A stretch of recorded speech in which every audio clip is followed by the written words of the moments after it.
Sveiki, sveiki, labvakar! Labvakar, labvakar! Šovakar mums ir emocionālā veselība. Es gribēju jums parādīt slaidus, tāpēc man ir svarīgi padalīties ar savu ekrānu, lai tu to vari redzēt un apskatīt, un es varu iet cauri tēmai, lai ir šis te vizuālais materiāls. Jo no webināriem ir ļoti liela atsauksme par to, ka cilvēkiem patīk, kad ir vizuālais materiāls un ka viņi var sekot līdzi. Un tāpēc arī šodien es esmu sagatavojusi vizuālo materiālu un es ticu, ka tas priekš tevīm būs vērtīgi. Tātad mūsu emocionālā veselība.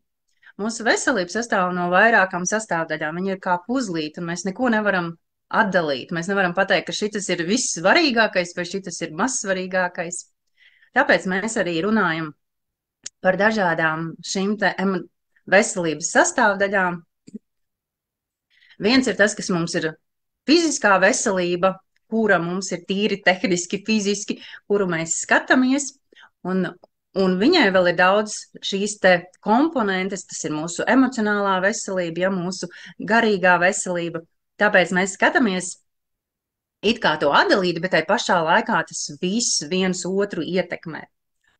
Emocionālā veselība. Tātad emocionālā veselība mums ļoti daudz ietekmē mūsu fizisko veselību. Un mēs nevaram teikt vai atrast to saknīti, ja, kas tad ir primārais.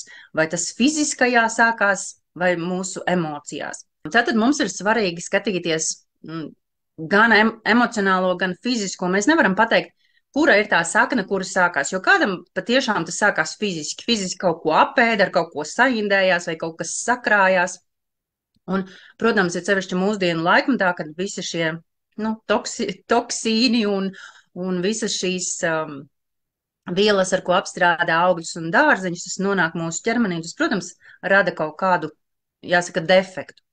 Bet lielāko daļu, kad mēs skatāmies, kas ir tādas citreiz hroniskās slimības arī, kas sakrājās, viņas ir no mūsu emocionālās veselības. No tā, ka mēs ignorējam signālus savā ķermenī, ka mums nav harmoniju un balansu savā dzīvē. Un es šovakar esmu sagatavojusi šajā mūsu tikšanās reizē dažādus šos aspektus, no kā mēs varam paskatīties. Man viņus gribējās sadalīt un sakalificēt, bet tai pašā laikā viņi arī viens ar otru ir saistīti. Viņus nevar tā gluži novilkt svītru, ja, kad šis ir numur 1 punkts un tas ir numur 2 punkts. Bet es aicinu tev nākt man līdzi un iziet cauri šiem te aspektiem, ko mēs varam apskatīties, kas mums veido mūsu veselību. Tātad, kas veido emocionālo veselību? Tas ir emocionālā apziņa, ir viena no sastāvdaļām. Tātad spēja atpazīt, izprast un izpaust savas emocijas. Bieži vien mums ir grūti nosaukt vārdā, vai mēs vispār tam pat nepievēršam uzmanību. Vienkārši mums kaut kādi procesi iekšā notiek, kaut kādas emocijas ir, bet mēs viņās neskatāmies iekšā. Un tas ir ļoti svarīgi, ka mēs, kā pieaugušie cilvēki, briedumā ejoši, spējam nosaukt vārdā. Jo bērnībā, ja mums nav blakus apzināts vecāks, tad bieži vien mēs vispār nesaprotam, kas ar mums notiek. Mums vienkārši saka, nomierinies, ko tu psiho vai ko tu ārdies. Mēs nesaprotam, kā ar tiem procesiem tikt galā. Ja mēs augot, kļūstot pieauguši, paši neizdaram to darbu, tad bieži vien ir cilvēks, ka vispār nesaprot, kas viņā notiek. Un tad, kad viņam notiek kaut kādi emocionālie procesi, mums nav caur bērnību izveidojusies šī jūtība, drīzāk viņa ir nobloķēta, un mēs nespējam izteikt vārdos, kas manī notiek, aprakstīt, kas manī notiek. Vai visdrīzāk mēs vienkārši kaut kādu nērtumu sakam, ai, man tas besīja ārā. Un šis besīja ārā bieži vien ir kā tāds dzīmoks, kur mēs neejam tālāk iekšā skatīties. Kas tad mani besīja ārā? Tas ir aizkaitinājums, tas ir dusmas, tā ir nespēja tā kā reaģēt uz otru cilvēku. Mēs esam pieraduši apspiest savas emocijas. Caur bērnību mums bija jāizdabā pieaugušajiem, un mēs bieži vien nevis izpratām, nevis zinājām, ko tās emocijas man nozīmē, jo šobrīd arī mēs varam redzēt, ka bieži vien pieaugušiem nemaz nesaprot, kas viņos pašos notiek. Un ja mēs šīs emocijas neizprotam, bet mums vajag izdabāt, mums kā pieaugušajiem arī ir savi šie šabloni, kādam man ir jābūt, Mēs tās emocijas vienkārši apspiežam. Ja, kā saka, norijam krupi un dzīvojam tālāk.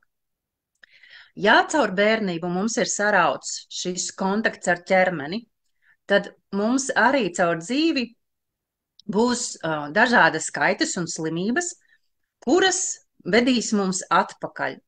Un mums ir ļoti svarīgi izprast, ko tad mans ķermenis saka. Tāpēc arī manā YouTube kanālā ir daudz video, ko es esmu runājuši tieši no psihosomatikas viedokļa par to, ko mana slimība priekš manī nozīmē. Kā man izprast, kas tas ir tieši kā psiholoģiskais tēvonis, kuru es neņēmu vērā. Viņš sakrājās, kamēr izveidojās šī slimība. Mums ir svarīgi ne tikai ārstēt, ja kaut kas jau ir sevi fiziski, mums ir svarīgi saprast, kas ir tas par cēloni, ko mans ķermenis saka. Mūsu šī atraušanās no ķermeņa notiek bērnībā caur to, kad mums ir kādas stresa situācijas, kuras mums bļāva, kliedza vai fiziski ietekmēja. Mūsu psihe vienmēr mūs sargā. Ja bērnībā ir kaut kādas šādas situācijas, kur mēs jūtam apdraudējumu, lai mēs neizjustu lielu triecienu, lai mums nebūtu tik sāpīgi, tad cilvēks tā kā atdalās no ķermeņa, jo visas mūsu sajūtas nāk caur ķermeni, ka mēs esam dzīvi, ka mēs esam šeit. Ja mēs bloķējam sajūtas, mēs bloķējam emocijas, mēs tajā momentā it kā psihe sevi pasargā. Bet, ja mēs pēc tam nerodam apakaļ šo kontaktu, mūsu turpmākā dzīve būs caur ciešanām, jo mēs esam šī garīgā būtne fiziskajā ķermenī. Tāpēc mums ir svarīgi skatīties, vai man ir kontakts ar savu ķermeni, vai es saprotu procesus, kas notiek manā galvā, manā ķermenī, manās sajūtās, un ko tas man signalizē. Bieži vien šī blokāda arī notiek caur kaut kādām idejām, caur reliģiskām idejām vai caur kādām tādām augstas idejām, kur mēs uzskatām, ka kaut kas manī notiek ne tā, un nevis mēs to izzinām, bet mēs to bloķējam, mēs to nomācam, mēs to ieliekam kastītē, tas ir slikts, tas nav pareizs, un es nedrīkstu tā justies. Tāpēc mūsu, kā teikt, dziedināšana notiek ar pirmo soli, ka mēs izprotam, kas manī notiek, izprotam savu psihosomatiku, ko mana slimība man stāsta, ar kādām emocijām vai kādiem procesiem mani ir jādarbojās. Nākošais ir emocionālais līdzsvars. Tā ir spēja regulēt savas emocijas, lai saglabātu emocionālo stabilitāti un atbilstošu reakciju uz situācijām. Caur bērnību mums izstrādājās tādas autoreakcijas, kuras mums ir svarīgi kā pieaugušajiem pārskatīt. Jo, ja mēs turpinam dzīvot ar iekšējā bērna reakcijām, citiem cilvēkiem būs grūti ar mums izveidot attiecības, un mēs arī jutīsimies nelaimīgi. Jo tāpēc, kad ja mēs neadekvāti reaģējam, ja mēs ejam šajās pārlieku lielajā emocionēšanā, mēs nespējam arī adekvāti uztvert dzīvi. Tāpēc mums ir svarīgi, lai mēs nevis apspiestu to, ka mēs neiekarstam vai neuzsprāgstam, bet caur apzinātu izpratni, kas manī notiek, kas izraisa man šīs emocijas. Ja cilvēks zaudē kontaktu ar patieso es un ķermeni, tad viņam nav šī kontakta ar sevi un ar pasauli.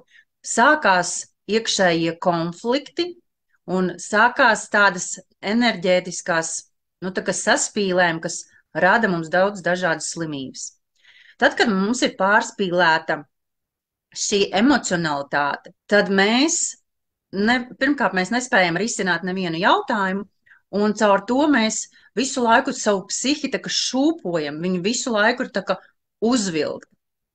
Mums ir svarīgi pašiem priekš sevi saprast, ir man kontakts ar ķermeni vai nav. Es gribu lidot prom un atslēgties vispār no šīm problēmām, no šīs realitātes, vai es spēju iet briedumā un skatīties konstruktīvi uz situācijām. Bieži vien mums ir pārspīlēta sajūtu interpretācija. Tas notiek tad, ja mums nav kontakts ar ķermeni. Mēs nesaprotam vispār, kas manī notiek, un mēs nespējam to nodefinēt vārdos, tāpēc no sava iekšējā bērna skatījuma parasti mēs uzliekam tam kaut kādu zīmogu, tās sajūtas ir sliktas, tā emocionēt nedrīkst, vienkārši nedrīkst, bet mēs neskatāmies, kas ir tās sakne. Ir vēl tāda izpratne, ka vajag dzīvot pēc sajūtām. Es atbalstu to pamatkodola ideju, ka patiešām ir jāieklausās savās sajūtās. Jo, ja mēs ignorējam sajūtas, mēs nevaram strādāt ar sakni. Bet sajūtas nav sakne. Sajūtas mums veidojās no mūsu iekšējā skatījuma un interpretācijas vai nu uz situāciju, vai nu uz otra cilvēka kādu izteikumu. Tāpēc mums ir svarīgi nodefinēt, ko es patreiz jūtu un skatīties, vai mana šī interpretācija par situāciju ir reāla, realistiska. Vai es varu skatīties kādreiz, kad cilvēks runā, es it kā reāli skatos uz viņu, bet man var nebūt realistiska uztvere. Cilvēks, piemēram, var man pateikt kaut kādu frāzi, vai tu varētu tagad nerunāt. Un tu uzreiz vari to frāzi sagrozīt un uztvert viņu, pielikt viņai emocionālo piekrausu un uztvert kā personīgs ko aizvainojumu. Ja mēs esam no bērnišķīga, mums bieži dzīvē rodās konflikti tieši no šī, ka mēs nespējam realistiski uztvert, kas patreiz notiek. Mēs nesaprotam savus procesus, par ko es šobrīd uzcepos. Un ja man nav izpratne par to, tas sakrājās, tas rada manī iekšā emocionālo spriedzi, un pēc gadiem tas var izveidot, piemēram, kuņģa čūlu. Mums ir dažādas slimības, kuras runā tieši par to, kā mēs skatāmies uz pasauli. Vai mēs protam veikt iekšējo pašanalīzi un izprast sevi. Un caur manām emocijām vai spēju apšaubīt un pārskatīt to, dēļ kā man šobrīd ir tās dusmas. Nevis interpretēt, ka dusmoties ir slikti, bet skatīties, kas man ir izraisījis šīs dusmas, un vai mans skatījums ir realistisks. Jo, ja mums nav izstrādātas mūsu programmas, kaut vai, ja tev ir instrumenti, ko es piedāvāju, šīs 5 programmas, ka tu neesi iepazinusi caur ko, kādas ir tās tavas brilles, caur ko tu skaties uz katru situāciju. Vai tāpatās arī šobrīd ir daudz dažādi webināri, ko es piedāvāju, izzināt sevi, kas ir šis te bērnišķīgums un briedums. Šie nosaukumi mums nav patīkami, jo mums iekšā liekas, ka mēs nedzīvojam nekādās ilūzijās, ja tāpatās ir šis webinārs par iluzioru es un patieso es, un mums jau iekšā liekas, kā mēs reāli dzīvojam, reāli rīkojamies, bet mums ir svarīgi izprast šo, kā tas darbojās, jo cilvēki, kuri ir apzināti atnākuši un to izpratuši, saka, ak, Dievs, es reāli visu dzīvi dzīvoju no bērna apziņas, jo kamēr mums nav caur ko rast šo izprati, mums pašiem ir šīs ilūzijas, mēs visi kaut kādā mērā dzīvojam ilūzijās, bet mums iekšēji saka, nē, es nedzīvoju nekādās ilūzijās. Bet pirmā pazīme par to, ka mums ir lielākas vai mazākas ilūzijas, ir tas, ja mēs ķeram kaut kur kreņķi. Ja tev ir kaut kādas sāpes, ciešanas vai pārdzīvojumi, tas nozīmē, tad ir kaut kāda ilūziju deva, kuru tu neatpazīsti. Vai, ja, piemēram, tev otrs cilvēks šokē, tu saki, ak, Dievs, es biju šokā, kā viņa tā reaģēja, vai kā viņš man tā pateica.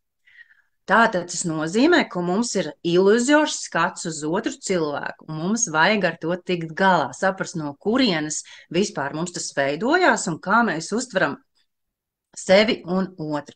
Tāpēc, jā, visa šī, protams, tas ir process, tas nav tā, ka es kaut ko noskatos vienu semināru un uz visu dzīvi man viss ir skaidrs. Es aicinu tieši izprast šos procesus, nevis rast konkrētas atbildes, jo tad jūs esat šī konkrētā mentora, tā kā atkarīgs no viņa, ko tad viņš pateiks. Es aicinu izprast tieši šos procesus, kas mums notiek, kur mums ir pašiem, lai mēs atpazīstam paši savu bērnišķīgumu, lai mēs atpazīstam savas ilūzijas un no kā mēs paši veidojam ciešanas. Jo, protams, ka mēs varam sastapties ar cilvēkiem, kuri ir agresīvi vai kuri ir savā bērnišķīgumā, bet ja mēs esam briedumā, jo mums ir nostabilizēta psihika, mēs saprotam procesus sevī, saprotam procesus, kas notiek otrā, mums nebūs šīs te ciešanas. Protams, ka mēs varam pārdzīvot, un, protams, ka mēs neapspiežam tās emocijas, kad es nekad vairs neraudāšu, un es būšu tāds, kurš visu tagad noskanē un visu saprot, un vispār mani tas neskar. Nē. Bet caur izpratni mēs saprotam, ka mēs neejam šajās milzīgajās šūpolēs caur emocionēšanu. Un tad, kad mēs saprotam, kas notiek otrā cilvēkā, ka viņš, piemēram, saka vienu, ja, un tagad dara citu, pirmām kārtām, kā es to uztveru pret sevi, mēs varam ieraudzīt šo savu programmu, caur ko es uztveru otra cilvēka šo te rīcību. Ka tas ir tas, kad mūsu miers ir mūsu iekšpusē. Tāpatās, kā mūsu agresija, kā mūsu dusmas, viņas arī ir iekšpusē. Tas ir mans produkts. Parasti man gribās tā, kad viss miers, mīlestība, viss skaistais, tas ir mans produkts, to es ģenerēju. Un tad, kad mēs sadusmojamies, tad, kad mums ir neiecietība, tad mēs gribam teikt, tu mani aizkaitināji, tu mani sadusmoji. Bet otrs cilvēks ir tikai kā triggers tam, lai mēs sevī iekšā kaut ko ražotu. Un ja mēs neapzināmies, kā mūsu šīs emocijas ražošanas fabrikas strādā, tad mēs dzīvosim šajās emociju šūpolēs un cietīsim. Es aicinu tev paskatīties uz šo te zīmējumu, caur ko veidojās emocionālais karusels. Tātad, ja mēs paskatīsimies, tad mūsu garīgajā tādā izpratnē ir tas, ka mums veidojās ideālais es vai izpratne par to, ka tad, kad es esmu šāds, tad es esmu labs. Šīs idejas, šī konstrukcija mums neapzināti veidojās bērnībā. Caur to, ka mums vecāki teica, dari tā, šitā nedari, uzvedies tā, un mēs gribējām viņiem izpatikt. Mums nav variantu. Mums ir jāizpatīk vecākiem, lai viņi būtu ar mums apmierināti, vai lai viņi vismaz nebļautu uz mums, vai nesistu mums, vai lai mēs dabūtu kaut kādu končiņu. Tāpēc mums caur bērnību ir izveidojies šis ideālais es izpratne, kādam man ir jābūt, lai es būtu labs priekš skolotājiem, priekš vecākiem, priekš omītes, un kād es esmu slikts. Un tāds es esmu slikts. Ja mēs šo nepārskatām, tad mūsu reālajā es, kas ir kodoliņš tur pa vidu, patiesais es, mums veidojās tāds baiļu bloks virsū. Man tagad bail, ka tik es neesmu par sliktu, un man bail, ka tik es būtu pietiekoši labs. Jo mēs vairāk sevi bloķējam ar izpatikšanu, jo mums vairāk veidojās šīs izfantizētais, nereālais, uzpūstais, iedomātais tēls par sevi, arī kā mēs sevi jau gribam redzēt, lai mēs atbilstu ideāliem, vai kur mēs atkal izfantizējam, noniecinām sevi, kur mēs esam niecīgi un slikti. Šis ir bērna skatījums. Un ir dzīvē tik daudz pieaugušie, kuri joprojām dzīvo ar šo bērna skatījumu, ar šo ideālo es un niecīgo es, kur mēs tieši caur šo tu vari redzēt, ja tev ir lielas šīs emocionālās šūpos, tad šī struktūra tev ļoti aktīvi darbojas. Tad es tev iesaku atnākt un izzināt šo struktūru uz webināru Iluziorais un patiesais es, lai tu saprastu, ar ko tev ir jāstrādā. Vēl ir maldīgs uzskats to, ka mana patiesā būtība caur garīgo literatūru, informāciju nāk tas, ka mana patiesā būtība ir dievišķa, ir milzīga, ir bez limitiem. Un šeit ir jāatšķir, ka tā ir tava dziļā izcelsmes būtība, bet tu esi šeit reāls cilvēks uz zemes, caur konkrēto ķermeni tu rod savu pieredzi. Mūsu dvēsele, mūsu gars ir bez limitiem, tas ir tiešām, viņš var savienoties ar augstākajiem raundiem, teiksim tā, ar smalko pasauli, bet mūsu patiesais es ir tas, kas es esmu šeit un tagad. Tā ir mana identitāte un mans konkrētā mana izpausme šeit uz zemes. Tāpēc šo ir būtiski saprast, jo caur ideju, ka mana patiesā būtība ir dievišķa, ir bez limitu, cilvēks var dzīvot caur ideālo es, neskatīties reāli šeit un tagad uz zemes, kāda ir mana konkrētā izpausme, jo tās ir tā kā atšķirīgas lietas. Pat tiešām mūsu garīgumam, mūsu, kā dievišķai izpausmei nav robežu, bet mums ir jāskatās, cik mēs viņas esam reāli attīstījuši, cik mēs caur savu apziņu, caur savu psihi, caur savu fizisko ķermeni, ko mēs esam attīstījuši. Jo mēs jau varam safantazēt, ka mēs esam ļoti tur lieli un plaši un vērani, bet tai pašā laikā dzīvē mēs apgriežamies apkārt un skatāmies, ka mums tur nav naudas, tur mums nav attiecība, tur mums nav veselības, tur es jau esmu ar kādu sastrīdējusies, un viss mans uzpūstais ideāls par to, ka es esmu tik dievišķa un tik tāda ar beznosacījumu mīlestību beidzās pie tā, kad es tikko sabļāvu savu bērnu. Tāpēc mums ir reāli jāskatās un jāiepazīst šis patiesais es, nevis tā ideja uzpūstā kaut kur, kura ir uz mākoņa maliņas. Pie šīs te parunāsim arī par emocijām un ēdienu. Mūsu veselība patiešām arī sastāv no tā, ko mēs ēdam un kā mēs uztveram visu, kas ap mums notiek. Tātad, ja cilvēkam visu laiku gribas ēst, kas galējā tāda robeža ir viņai nosaukums bulīmiņa, bet bieži vien vienkārši cilvēks visu laiku grib ēst kaut ko uztkost, kaut kas, lai ir pie rokas. Šī iekšējā vēlme, tās ir neatpazītas emocijas un process psihē, ko mēģina remdēt, jeb aizpildīt ar ēdienu.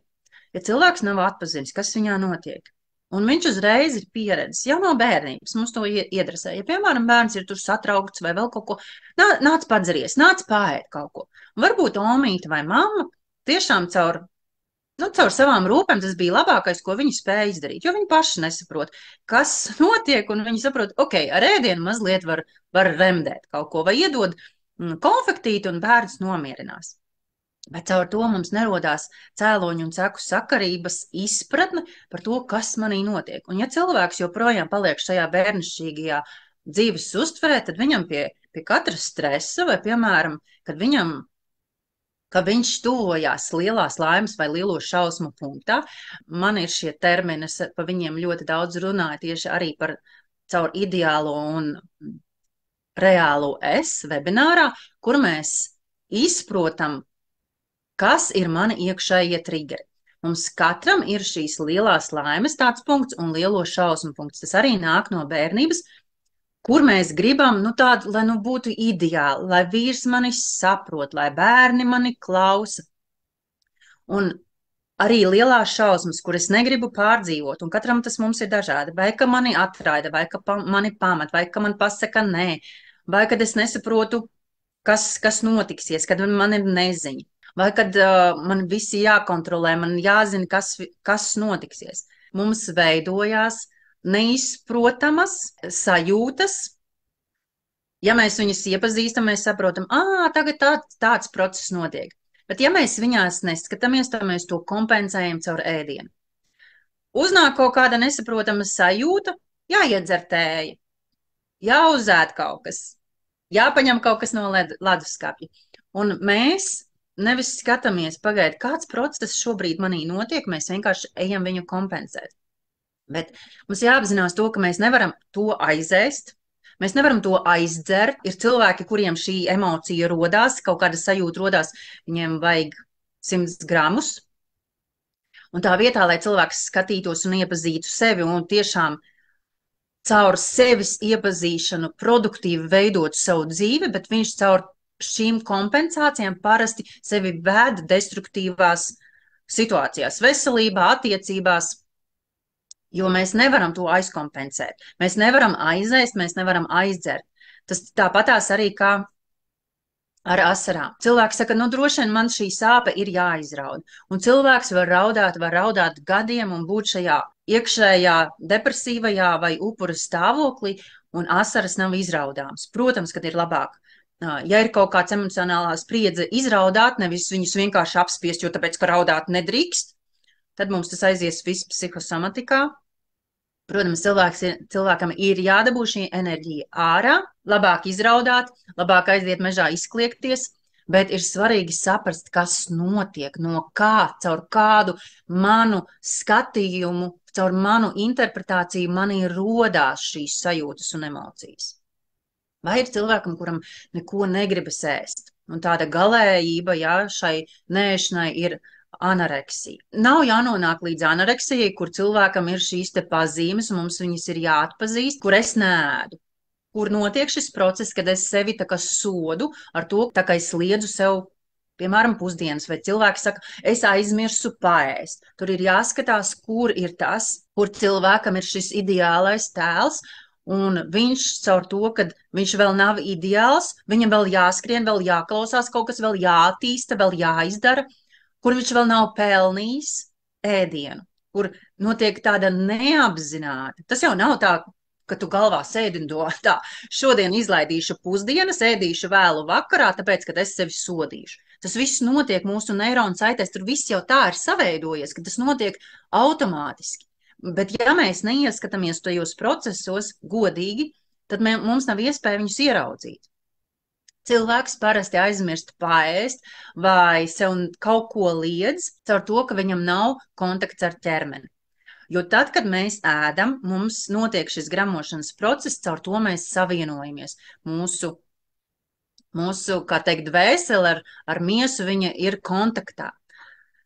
Ja cilvēkam ir zudis šis kontakts, tad bieži vien viņš tā kā to ēdienu, viņam liekas, ka tas nav svarīgs. Tāpēc mums ir pašiem sev jāpaskatās, kādi procesi man notiek. Vai nu es caur ēdienu kompensēju, vai nu es caur ēdienu pret sevīm izrādu šo autoagresiju.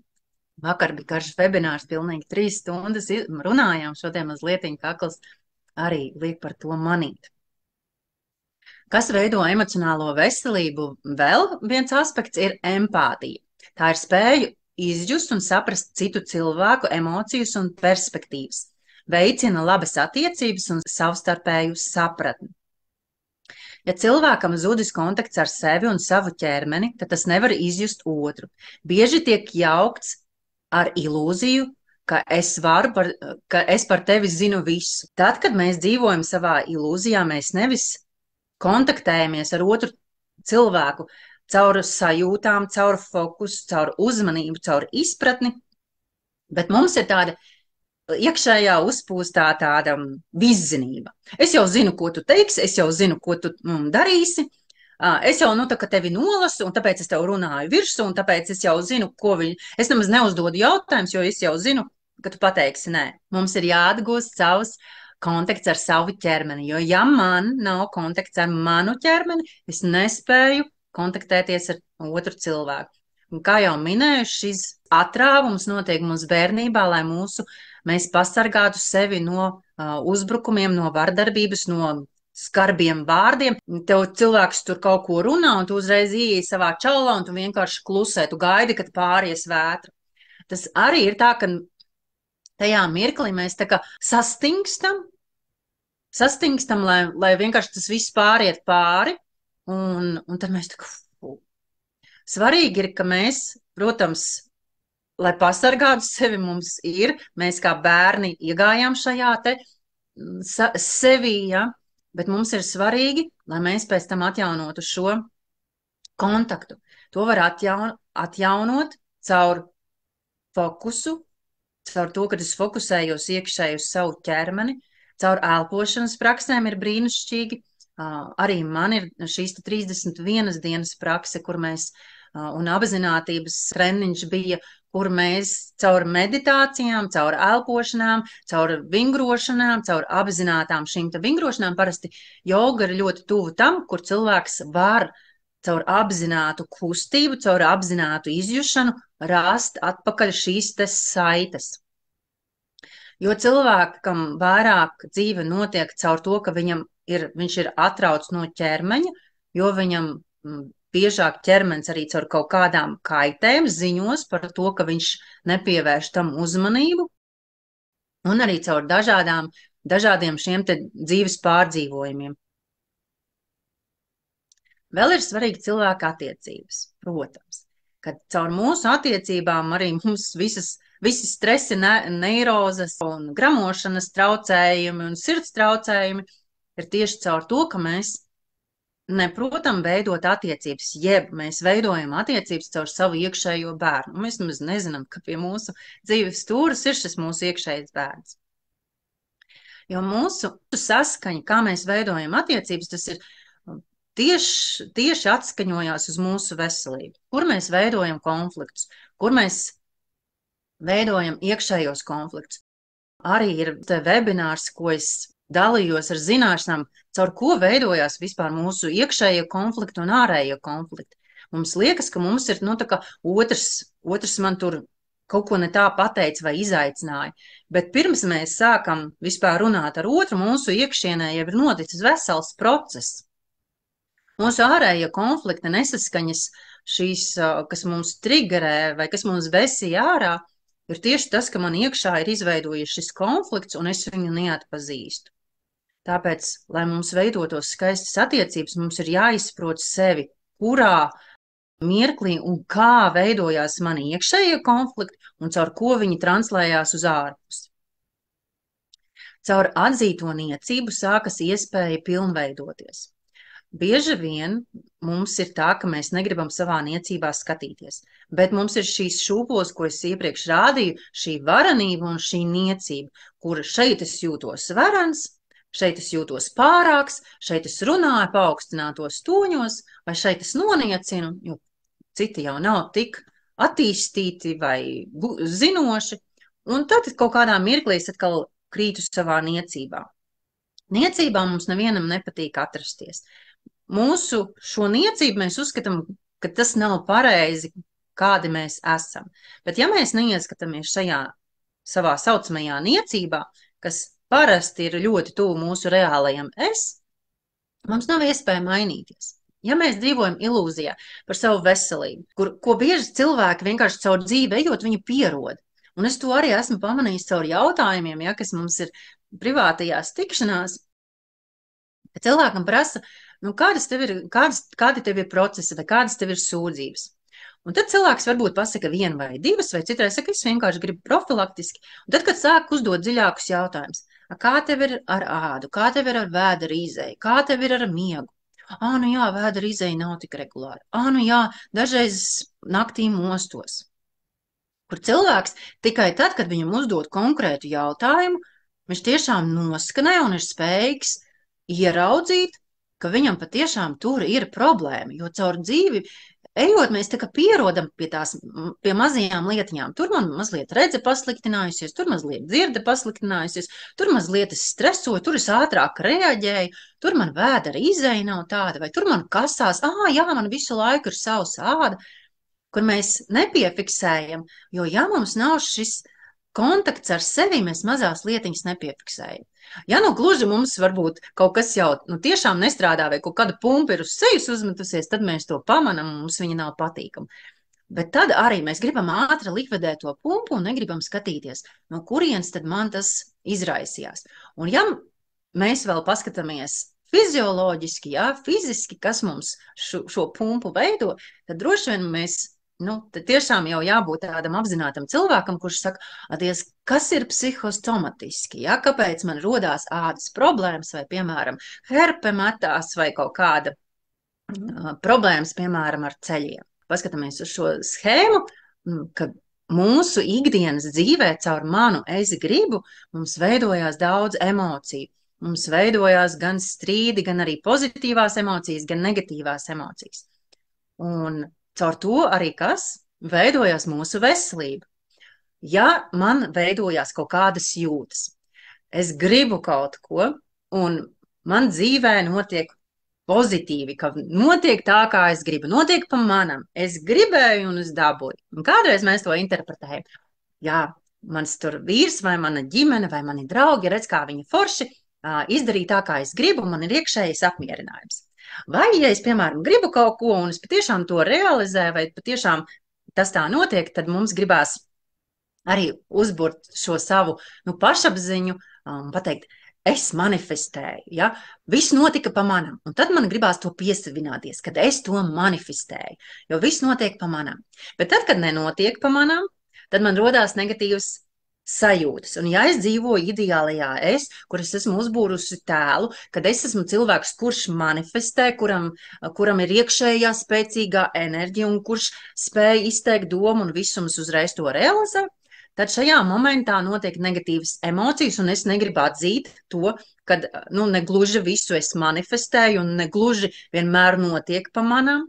Un šajā mirklī es ieju atkal savā bērnā, kur es pacietīšos, jo bērnībā mēs daudz pacietāmies.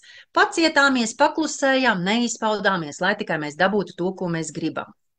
Un tajā mirklī, kad mums rodās šīs emocijas, jo mēs jau negribam tur dievam vai visumam izvirzīt kaut kādas pretenzijas, mēs viņu vienkārši noliksim plauktiņā vai uzliksim sev zīmīti, ja apakšā mēs ejam, kad es droši vien esmu slikta, es droši vien esmu nepietiekoši augstās vibrācijās, ka dievs vai visums man neatbildēja. Caur mūsu bērnišķīgo prātu mums ir tikai divas kastītes. Labs un slikts, un mēs tajās kastītēs liekam vai nu sevi, vai nu otru cilvēku. Caur to mums arī veidojās iekšējie konflikti un sakrātas šīs kastītes pilnas ar šīm emocijām, kaut kur viņas caur ķermeni parādīsies kādā slimībā. Ja es šajās kastītēs, kad nenotiek pa manam, saku, tāpēc, kad es droši vien kaut ko neizdarīju, vai es esmu nepietiekoši garīga, vai es neesmu pietiekoši mīļa, tāpēc otrs cilvēks man tur kaut ko neizdarīja, vai es atkal tajā kastītē ielieku otru cilvēku. Viņš taču losis pēdējais, tāpēc tas tā nenotikās. Vai viņš ir muļķis, vai viņš ir slings, kur mēs sliktu padaram otru cilvēku. Šī ir bērnišķīgā domāšana. Slikts, labs, pareizs, nepareizs. Tu pareizi pateici, tu nepareizi pateici. Tad, kad cilvēks ir briedumā, tad, kad viņš ir spējīgs arī caur savu briedumu risināt problēmas, viņš uzdod dziļākus jautājumus, un šim cilvēkam būs kontakts ar sevi un ķermeni, un neveidosies šīs slimības. Tāpēc mans aicinājums izprast briedumu un iet briedumā, kuru mums ir dziļi jautājumi. Kā man iegūt to, ko es gribu? Es kaut ko vēlos, kā man to iegūt? Un šeit sākās domāšana. Tas ir vesels dziļš process, arī par šo es daudz runāju webināros, kā attīstīt dzīvo domāšanu, caur ko mums veidojās komunikācija. Šajā komunikācijas veidošanas webinārā mēs šo te iztirzājām pa gabaliņiem, kā man attīstīt šo dzīvo domāšanu, caur ko es rodu izpratni un caur savu briedumu rodu sadarbību, veidoju dialogus. Ejam tālāk. Kas tad mums vēl veido emocionālo veselību? Protams, ka tas ir stress, mūsu stress, par ko mēs esam daudz runājuši. Spēja efektīvi risināt stresa situācijas un pielāgoties dzīves izmaiņām bez nelabvēlīgas ietekmes uz emocionālo veselību. Tas ir briedums. Ja mums ir šī binārā domāšana, par ko es tikko runāju, kur mēs domājam, jā, nē, labs, slikts, pareizi, nepareizi, tad caur to mums veidojās tieši šis stress. Ja mēs esam nepareizi un slikti, tad mēs krītam stresā iekšā. Mēs stresojam, ka mēs neatbilstam kaut kādam savam tēlam vai otra cilvēka sagaidīšanai. Tad, kad cilvēkam ir šī binārā domāšana, viņš parasti domā saukļos, zīmogos. Viņš uzliek zīmogu un nav šīs dziļās analīzes. Pa veselību runājot, tur tieši tas pats, ka cilvēks vienkārši pasaka, tas jau ir tas. Viņš vienkārši uzliek zīmogu, un viss viņam tas nav jārisina. Vai, piemēram, viņam ir liekais svars. Viņš uzreiz vajag veselīgāk ēst. Un viss uzlika zīmogu, un nav izpratnes, kas tur bija, kas tur radīja, no kurām momentā, kad tas sākās, kā es reaģēju. Zīmogs ir uzlikts, viss miers mājās. Dzīvā domāšana tā ir sarežģīta konstrukcija. Tur ir iekļauta gan loģiskā, gan analītiskā, kreatīvā, kritiskā, intuitīvā, sistemātiskā, empātiskā, algoritmiskā, empiriskā domāšana. Tad, kad mums ir dzīvā domāšana, tas dod iespēju ieraudzīt variantus, analizēt, izvērtēt, izprast, jo patiešām tas ir komplekss un plašs, dziļš process, kur mēs ņemam vērā daudz dažādus aspektus. Tad, kad mēs esam savā bērnišķīgajā domāšanā, tad mēs esam uzciklējušies uz sevi. Kā par mani, kā tad es, un kā tad, ko tu domā par mani? Mums liekas, ka mēs domājam par citu, bet mēs īstenībā domājam, ko tas otrs cilvēks domā par mani, kā viņš mani uztver. Caur dzīvo domāšanu, caur šo briedumu domāšanu mēs varam arī izvērtēt informāciju.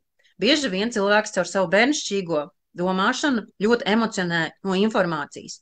Viņš pārdzīvo tur par visu, viņš uztraucās, viņš nezina, kā tagad būs. Viņš arī šo informāciju izskropļoti uztver, piemēram, antireklāmu. Tu dzirdi labu informāciju par to, kad ir jālieto šie te produkti, un tu tagad sāc tā kā izzināt, un tu atrod antireklāmu par šo kompāniju vai par šo produktu. Bērnišķīgā domāšana uzreiz uzlika zīmogu. Redzi, kur tas cilvēks, pa viņiem runā slikti. Bet tev no bērnišķīgās domāšanas nebūs dziļāku jautājumu. Kas tas ir par cilvēku? Vai tas ir profesionāls, kurš ir veicis tiešām zinātnisku pētījumu vai vismaz kaut kādu pētījumu attiecībā par to, ko viņš runā, un motīvu, kāpēc viņš runā.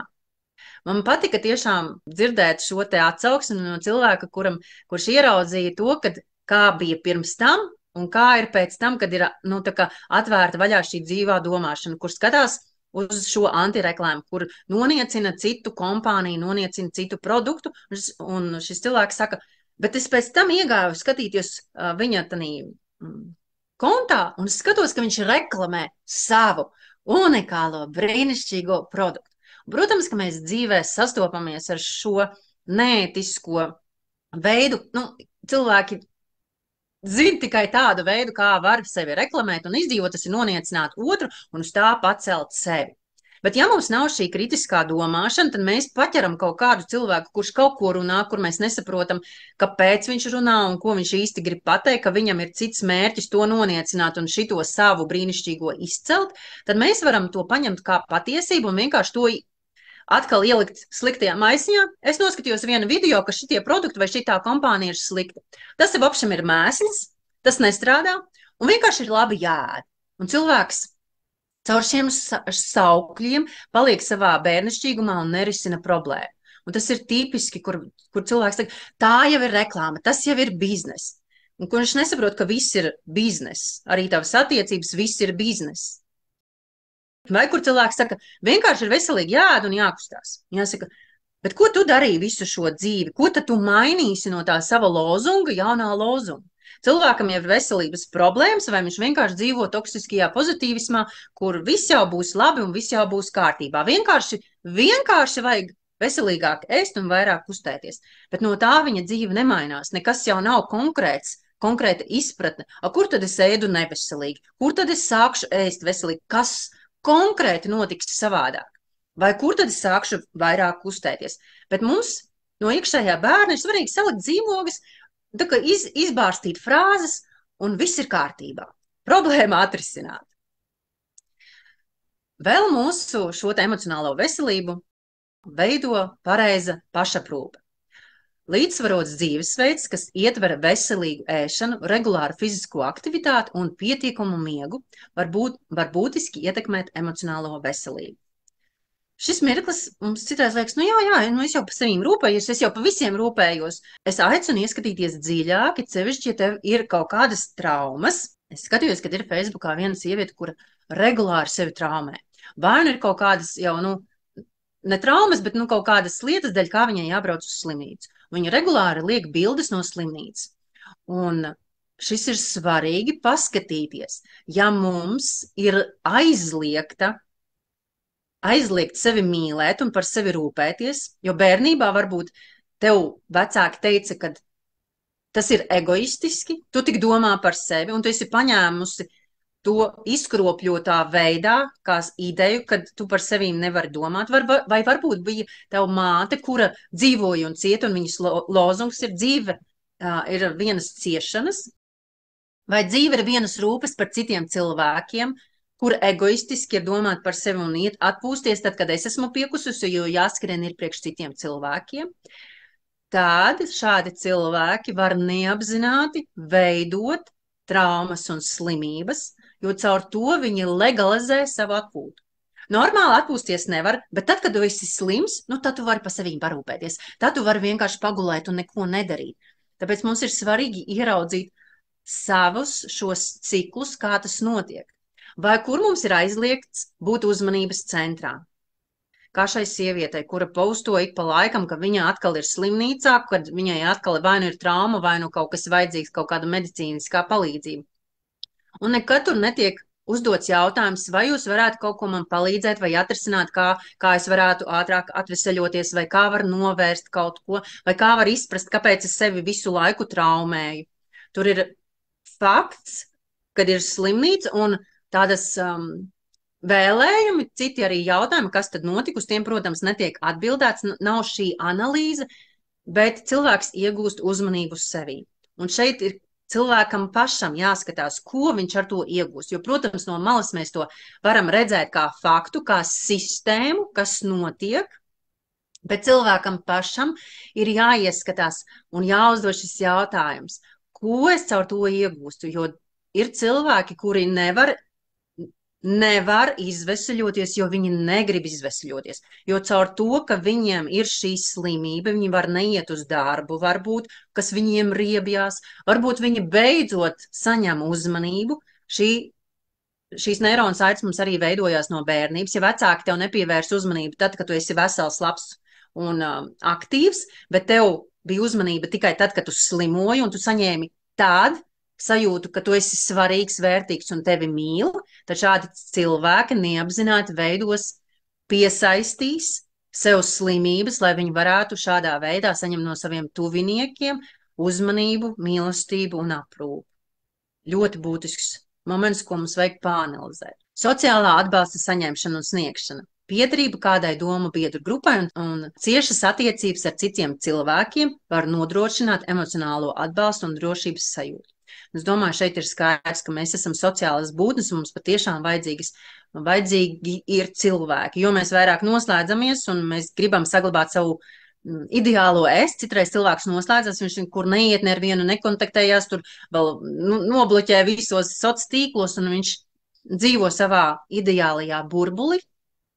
Lai tikai viņa nesagrūtu viņa šis te kāršu namiņš par izpratni par sevi, par savu garīgumu, savu veiksmi vai savām spējām, bet ar to mēs tikai sakrājam neirozes. Tāpēc mums ir jāsaprot, ka mēs esam sociālas būtnes un mums ir vajadzīga šī atgriezeniskā saite, un caur to arī mums ir tas, ka mēs varam ieraudzīt sevi. Mums otrs cilvēks spoguļo, mums kaut ko triggerē, un caur to mums, kad paceļās kaut kas, mēs varam veikt šo iekšējo pašanalīzi. Pašapziņa un pašcieņa. Spēja patiesi vērtēt sevi. Šis ir arī ļoti būtisks, ja cilvēks dzīvo ilūzijās un viņš nerealizējās. Citreiz cilvēkam, ja ir ļoti lielas šis uzbūrtais ilūzijas burbulis, kādam viņam ir jābūt, viņam bail realizēties, viņam bail būt neperfektam. Un tas arī ietekmē mūsu emocionālo un fizisko veselību. Tāpēc, jo mēs vairāk dzīvojam caur savu reālo es un vispār saprotam, kas tas reālais es ir un kur ir mūsu reālais es, jo harmoniskāk un veselīgāk būs mūsu dzīve. Mērķtiecība un motivācija. Mums ir caur īstermiņa un ilgtermiņa mērķiem, mēs varam gūt šo motivāciju un arī stabilizēt savu emocionālo veselību. Cilvēkam ir jājūtās, ka viņš ir vajadzīgs. Ja mēs esam savā niecīgumā, tad bieži vien mēs sev uzpūšam šo niecīgumu, es jau nevienam neesmu vajadzīgs, un es nekam neesmu derīgs, un cilvēks sēž kādu brīdi depresijā, un, protams, ka mēs nevaram savā niecīgumā ilgi sēdēt, tad mums vajag atkal dabūt savas emocijas augšā uz augstāko punktu, tad mēs sākam dusmoties, mums viss kaitina, un visi ir muļķi, un visi man traucē realizēties, un es neesmu satikusi to īpašo cilvēku, kura klātbūtnē es varētu būt īsta un patiesa, un mēs turpinam dzīvot šajā ilūzijā. Tāpēc, ja tu gaidi kaut kādu īpašo klubu, īpašo biedrību, īpašo cilvēku, ar kuru tu beidzot varēsi justies kā tu. Tas nozīmē, ka tu dzīvo iluziorijā savā izveidotajā tēlā, jo mums otrs cilvēks ir arī reāls ar visiem saviem trūkumiem un visām arī savām brīnišķīgajām pusēm. Un tikai no brieduma sadarbojoties un izprotot sevi un otru, mums veidojās harmoniskas attiecības. Vēl viena, protams, būtiska lieta, ar ko noslēgšu šodien, tā ir pieņemšana. Spēja pielāgoties un atgūties no dzīves grūtībām un traumām, veidojot izturību un spēju turpināt virzīties uz priekšu. Dzīve reālajā es. Mums dzīvē būs pārdzīvojumi, šķiršanās, tikšanās, kaut kādas lietas, ko mēs iegūstam un ko mēs zaudējam. Spēja pielāgoties, izprast, atgūties, tā ir mūsu harmoniskā iešana pa dzīvi. Mums ir jājūt dzīve, mums būs mirkļi, kad mēs raudam, mums būs mirkļi, kad mēs pārdzīvojam, mums būs mirkļi, kad mēs dusmojamies. Ja mēs iesprūstam šajos mirkļos, vai ja mēs viņus vairāk saprasējam, nomācam, jo viņi pēc tam ar lielāku vulkānu šausies ārā. Mūsu dusmas, ja mēs nesaprotam, par ko mēs dusmojamies, tas kļūst kā tāds ātoma reaktors, kurš vienā mirklī sprāgs uz kādu, viņš sprāgs un kādu aizķers. Tāpēc mans aicinājums ir tiešām veidot gan fizisko, gan emocionālo veselību caur izpratni, caur dziļu izpratni, sevis iepazīšanu un šo pašu analīzi, kur es saprotu, kādi procesi man notiek un kur ir vajadzīga mana uzmanība, mana enerģija. To varam iegūt no manis, ko es dalos ar instrumentiem. Ir šie 4 webināri, kas ir dziļi pašanalīzes webināri. Tāpatās arī YouTube kanālā ir video par psihosomatiku. Es ielikšu arī linku pie mūsu video, un tur tu varēsi paskatīties, kas ir varbūt tavai slimībai konkrēti, ko psihosomatiski tavs ķermenis tev grib pateikt. Jo vairāk mēs ieklausīsimies, izpratīsim sevi, jo vairāk mēs dzīvosim tiešām iekšējā mierā un harmonijā. Un jo vairāk mums ir miers un harmonija, jo vairāk arī mēs caur to palīdzam mūsu ķermenim būt patīkamā stāvoklī, neradīt šo te skābo vidi, kur atkal visi parazīti un visas sēnes vairojās, jo vairāk mēs sevi turam šajā, ja sevī ražojam mūsu stresa hormonu, jo vairāk mums ir fiziski jādara viss, lai mūsu ķermenis būtu sārmains. Bet mēs caur emocijām arī varam to ļoti labi stabilizēt. Tāpēc, ja mēs esam gudri cilvēki, kuri spēj saprast, ka mūsu kopējā veselība veidojās gan no tā, ko mēs darām fiziski, gan no tā, ko mēs darām garīgi. Un tas ir dzīves process. Tas nav tā, ka es varu aiziet uz 3 semināriem un es uz visu dzīvi būšu gudra. Arī man tas notiek caur katru situāciju, kur es skatos un izprotu sevi. Es izprotu bērnus, es izprotu vīru, es izprotu draugus, es izprotu kolēģus, kur caur katru šo situāciju notiek dziļāka izzināšana, un jo mēs paplašinam savu redzējumu, jo mums ir spēja arī uzdot dziļākus jautājumus un redzēt, kad ir vēl solis tālāk, ko mēs varam spērt. Paldies par uzmanību, un es tev aicinu pasakot vēl līdzi informācijai. Mums būs tikšanās par bērniem, ja tevi interesē.